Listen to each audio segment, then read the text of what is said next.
Hi everybody.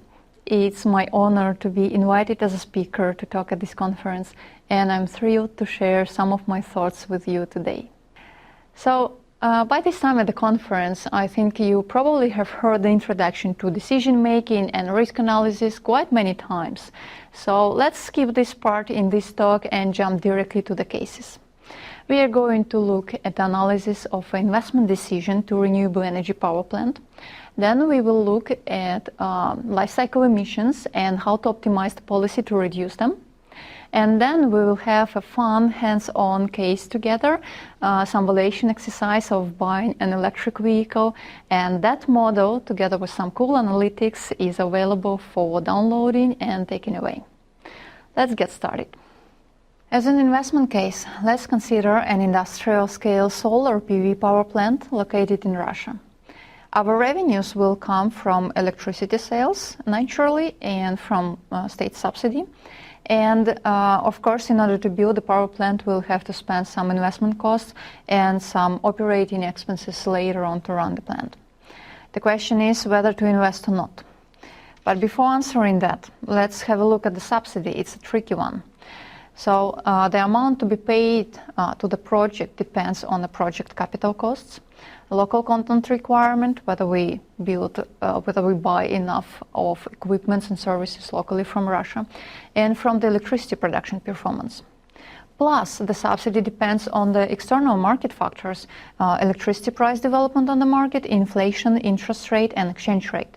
And all those things are adjusted constantly during the project lifetime, so we can get subsidy some years less, some years more, depending on how market behave and how the project performs.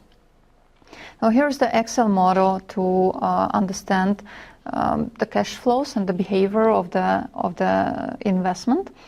And those are the cash flows, basic calculations, inputs, outputs, revenues and costs.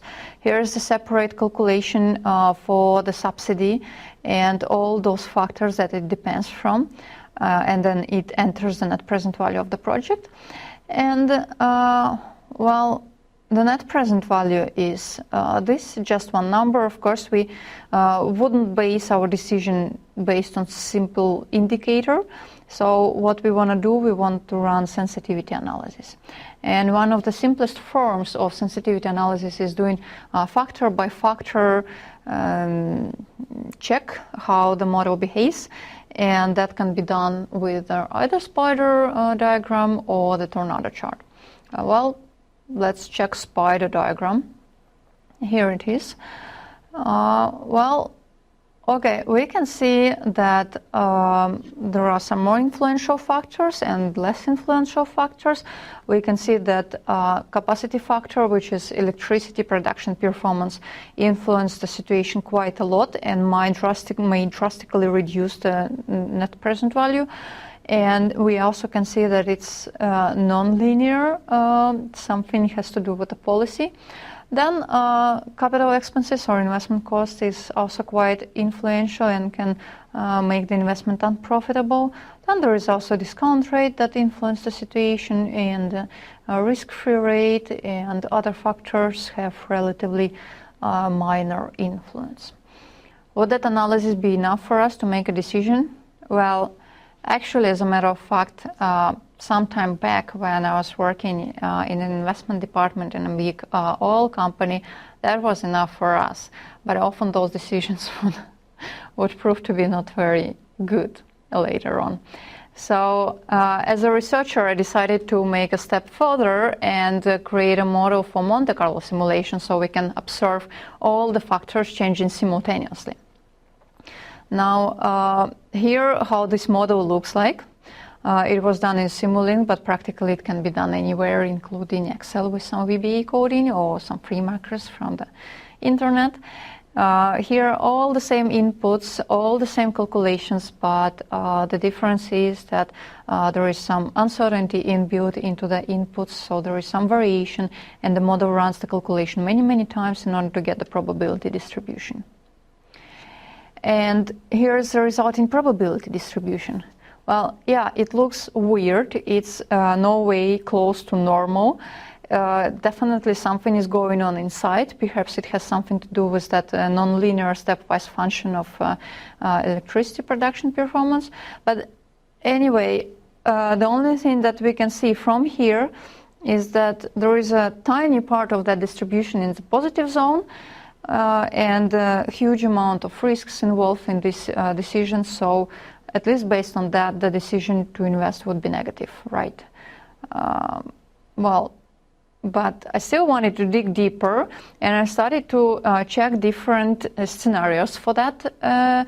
And so I started to fix some factors and then change the distributions of another factors, or just break them down into a couple of different ranges and check how the model behaves with different combination of those. And so I did one scenario, another scenario, the next one, and then many more. And then it was quite unsystematic, quite hard to follow what I have done, what I haven't done, and well, it's a mess. You cannot even base your analytics on that, and not to speak the decision. But this gave me actually an idea of how I can do it differently, how I can break down the distribution into scenarios systematically, so I have a big picture and I don't lose anything. But before that, let me show how the subsidy depends on project internal factors. So there are 3 levels of subsidy depending on electricity production performance. Then the subsidy will be halved if local content requirement is not fulfilled, and then based on whether capital expenses are within limits set by the government or not, there would be a bit different calculation of that subsidy. Quite complicated, but in order to get the systematic overview of everything that is going on, we need to get all the combinations of these factors. So for each level of electricity production performance, we match both levels of local content, and then for each resulting level, we also match the capital expenses within or over limit. And so altogether we get 12 scenarios. And now we can take the resulting distribution and color code it based on those scenarios. So now we can see how different input factors end up being and affecting the resulting distribution, the outcome of the model. And from here, we can already see quite an insight. For example, we can see that the most optimistic scenario, when electricity production is high, local content is fulfilled, and capital expenses are within limit, this scenario is entirely in the positive range.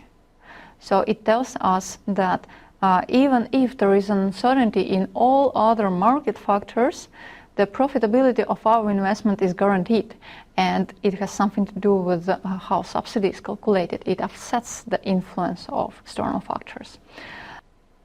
Now, if we go one scenario lower, where electricity production and local content are still okay, but the capital expenses are over limit, we can see that this scenario is partly in the positive zone as well, so we can practically define the threshold of capital costs which is allowed to be within in order to make the investment profitable. But if we have a look at other scenarios, for example, the one where local content and capital expenses are okay, but electricity production performance is medium, then it already doesn't pay off at all. So here's a new level of analytics with new level of insights about the model, and well, with this intelligence, we can say that, yeah, of course, if we can push our electricity production, local content, and capital expenses to be okay in accordance with the policy requirements, then we definitely want to invest. And that actually what happens in the reality. For example, Finnish Fortum comes to Russian electricity market and heavily invests in renewables there. And in terms of implementation, this is quite an easy to do. So practically the same model, and the only thing we add here is that when the simulation is running, we record the inputs as well. Not only output, but the input. So we have matching vectors, and we can map the different scenarios into the probability distribution. In summary, what we can say about decision-making support methods based on this investment case. So one number is clearly not enough and too dangerous to use as a basis to make a decision. Then one can do a sensitivity analysis, which is good. It explains which factors are more influential and need attention, but their factors change one by one, which rarely happens in reality, right? Then to reflect that better, we can run Monte Carlo simulation to get the probability distribution of all the possible outcomes whatsoever, with all the factors changing simultaneously. Great, but we cannot understand how actually those factors affecting the result inside that distribution. So one can practically use both of them in conjunction to have some better intelligence, but simulation decomposition can kill two birds with one stone, figuratively speaking. So practically it shows the holistic picture. You can see the same practically distribution, probability distribution of outcomes, but you also see how different factors affect it and interact based on the decomposition that is performed. To be honest, I got quite excited with the results that simulation decomposition was able to provide for the investment case. So I started to ask all my colleagues about different models that we can experiment with and try simulation decomposition on those cases. And one of the cases was about life cycle emissions from various products. In that case was transportation pallets. And we got some interesting results there, so I want to share it with you.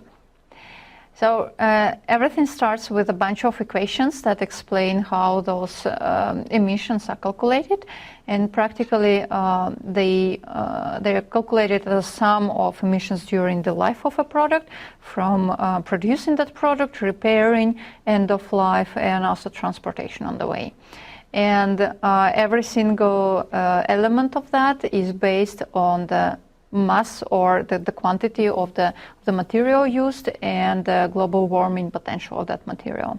And the case was estimated for Finland with some variations that exist in the country.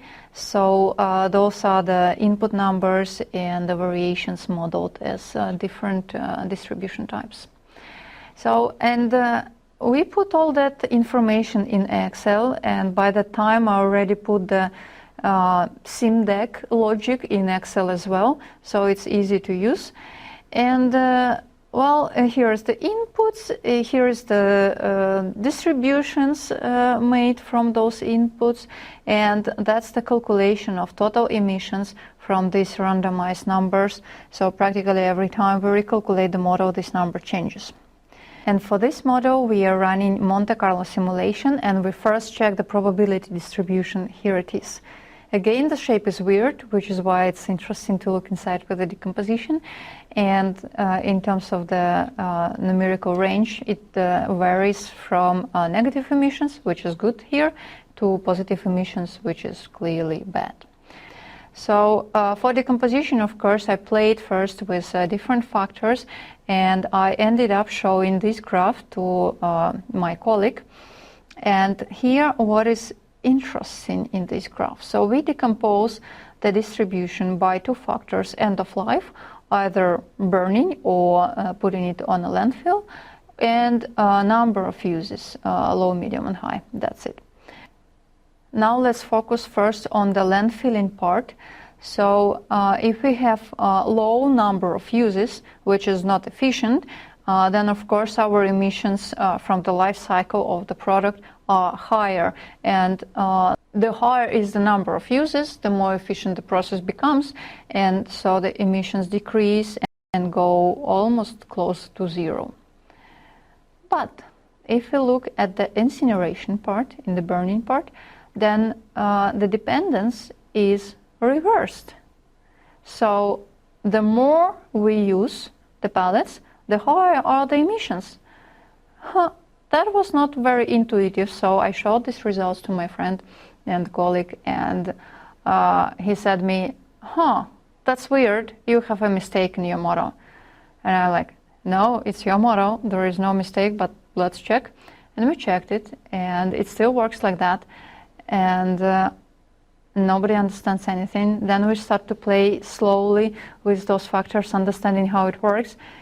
And yeah, so it appeared that it is precisely how it works, and that this behavior of the model was hidden from the very expert, Ivan, I hope you're not listening to that, very expert of that model, and simulation decomposition allowed to reveal that dependency, that interesting thing. So practically what's going on when we burn pellets, because it's wood, we practically produce energy, and it generates negative emissions. So the faster we burn them, the better it is. So that's a trick of calculation in the life cycle emissions. But it suddenly starts to make a lot of sense when we are looking at it from a policy-making perspective. So what we need to do based on this analytics is we need to push for burning or incinerating the wooden pellets, so practically arranging some collection or some benefit for returning them and to use them in, I don't know, in thermal power plants or elsewhere. And then we would minimize the emissions in that case. But in case it's not possible and some pellets end up on a landfill, then for those we need to push for the higher number of use. So we probably need to have some policy in place that ensures quality, that enables higher amount of uses.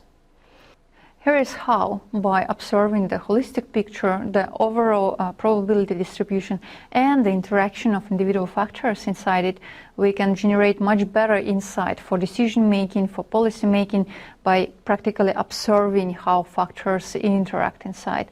And here the case is very interesting because the model is nonlinear and one factor changes the direction of its influence depending on the state of another factor. And standard Monte Carlo simulation wouldn't allow us to see that. So it only starts to be visible with this approach. Okay, and now let's try something together. I suggest a little evaluation exercise to understand whether it makes sense to buy an electric car over a gasoline car.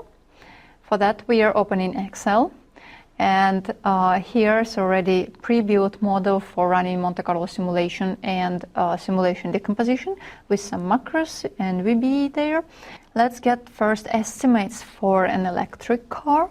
Let's assume its price would be $40,000.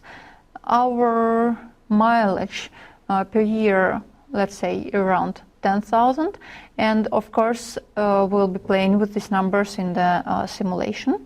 Then electricity consumption, I've checked, it's about 20 kilowatt hours per 100 kilometers. Then electricity price, of course it depends on where you are, and still it varies. So let's assume it's $50 per megawatt hour, and so we can now calculate the electricity cost per year, and it's gonna be the mileage multiplied by the electricity consumption divided by 100 kilometers, and then the electricity price divided by 1000 to get the megawatts to kilowatts. And we get $100 per year. Then let's assume some maintenance costs, something like $100 per year, and there would be zero CO2 tax. And from these assumptions now we can calculate the costs of owning the car. And let's say it would be for 5 years, and we assume no discounting for simplicity. So we get the car price plus 5 multiplied by the sum of electricity cost, maintenance cost, and the tax. Okay, and we get $41,000. Now let's do the same briefly for the gasoline car. So let's assume it's a bit cheaper. 35,000 euros, then mileage would be the same. Then fuel consumption, not electricity, fuel consumption would be, let's say, 5 liters per 100 kilometers. Then a small car. Then the fuel price, well, let's say around 2, and then the overall fuel cost would be actually, no, it wouldn't be the same. It would be mileage multiplied by the consumption divided by 100 and multiplied by the fuel price. Yep. And then maintenance costs, let's assume $300 per year, and CO2 tax, some of it, $250 per year. And the overall price, we just copy paste it, would be $42,750. And let's calculate the benefit of getting an electric car over a gasoline car. It would be simply this one minus this one. Yep, and in this case, with no uncertainty or variation in the model, it's about $2,000, which is nice. But what we want to do, we want to check how this benefit would behave for variation of these factors, and maybe we'll adjust our choice somehow based on that. So we go to this tab, Monte Carlo, and we get first our inputs here that we want to vary or that we want to have uncertainty inside. So let's have it here, car price, then mileage, and then electricity price. That is safe to assume that those things will change. So car price for the electric vehicle, let's assume would be changing from $30,000 to $50,000. And here the random number is generated using the uniform distribution. But if you don't want a uniform, you can of course model whatever you like in here. It's just Excel. Then mileage in between, let's say, 7,000 to 20,000, and electricity price from 30 to 70. And now what we need to do in order to run the Monte Carlo simulation, we need to connect these random values to the model itself, so it feeds it to the calculation and gets the output from there. So the car price, here it is linked to this value, then the mileage to this one, and it would automatically change the mileage for the gasoline car, and then the electricity cost would be electricity price, would get a number from here. And now in the outcome, so we need to tell the model practically what we need to record as the output, and the output would be our benefit, and it is here. Yep. And now every time the calculation happens, the new random values are generated, they're fed to the model, and the output is in U. And based on that, we can run Monte Carlo simulation. Here it is.